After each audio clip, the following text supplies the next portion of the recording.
Eleanor, Tracy, Xavier, and Phillips were best friends in Sweetville, famous for its ice cream. Every summer, they spent hours at Mr. Scoop's Ice Cream Parlor, enjoying delicious flavors. One sunny afternoon, they entered the shop excitedly. Mr. Scoop greeted them with a smile and announced the Mega Sundae Challenge: finish a huge sundae without spilling or wasting to win free ice cream for a month.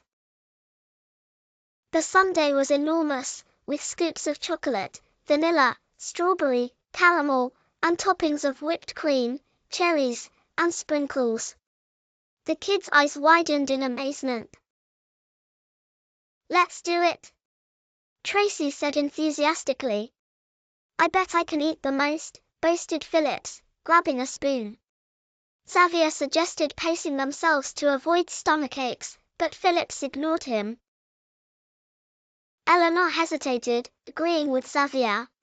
Phillips urged them not to be cautious, and Tracy, influenced by Phillips, started eating fast. Eleanor and Xavier decided to take small bites and enjoy each flavor. Before long, Phillips clutched his stomach, regretting his fast eating. Tracy, who followed his lead, dropped her spoon, unable to eat more. Meanwhile, Eleanor and Xavier continued steadily. Eleanor and Xavier finished the sundae without spills or waste. Mr. Scoop applauded their self-control and teamwork, declaring them winners of the challenge. Phillips and Tracy felt disappointed but learned an important lesson about patience and control. Phillips admitted that being patient is better than rushing. From that day on, the friends practiced self-control in everything, from homework to waiting for swings, remembering the Mega Sundae Challenge and its lesson.